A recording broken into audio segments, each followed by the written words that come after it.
როდის მიიღე გადაწყვეტილება? რამდენი ხნით ადრე? რაღაც 2 თვით ადრე. გამარჯობა სალმე, როგორ ხარ? კარგი, თქვენ? მეც კარგად, მადლობა. სალმე, მომიყევი შენ შესახებ რამდენი წლის ხარ, რას მოღვაწეობ? რა გიგვედი გავს? მე ვარ 18 წლის, წელს ვაბარებ უნივერსიტეტში.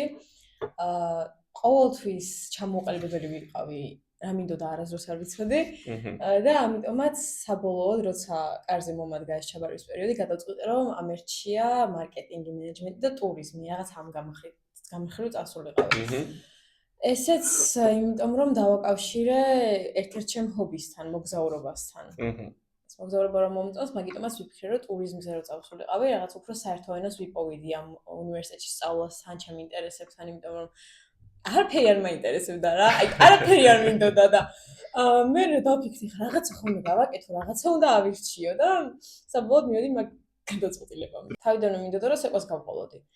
და საბოლოოდ ისე მოხდა, რომ ძალიან ბოლო წამს დავანებე თავი და მე გადავწყვიტე, რომ ანუ ესე არ შეიძლება რა, რაღაცა უნდა აირჩიო, რაღაცას უნდა გააგრძელო, რაღაცას უნდა ჩაანაცვლო და გამახსენდა, რომ არის სხვა რაღაცები, რაც შეიძლება მომწონდეს. ეს არის მოგზაურობა, სხვადასხვა კულტურის გაცნობა, ინტერაქცია ხალხებთან და ახლოს მოვიყვანე ჩემ ინტერესებთან და ჩავწერე საბოლოოდ ეს, მაგრამ არ მგონია, რომ აი მაგალითად ეხლა რო ჩავაბარებ მაგალითად ან მარკეტინგზე ან ტურიზმზე, ეს იქნება ჩემი ერთადერთი გადაწყვეტილება.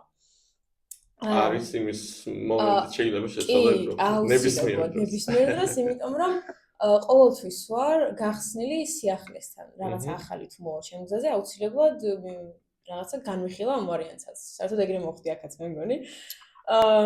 ჩემი აზრით ეს არის ყველაზე საჭირო იმისთვის, რომ მე გავიცნო ჩემი თავი. და ეგაა ჩემი მიზანი, რომ გავიცნო ჩემი თავი, რომ გავიგო მე რა მინდა ცხოვრებაში.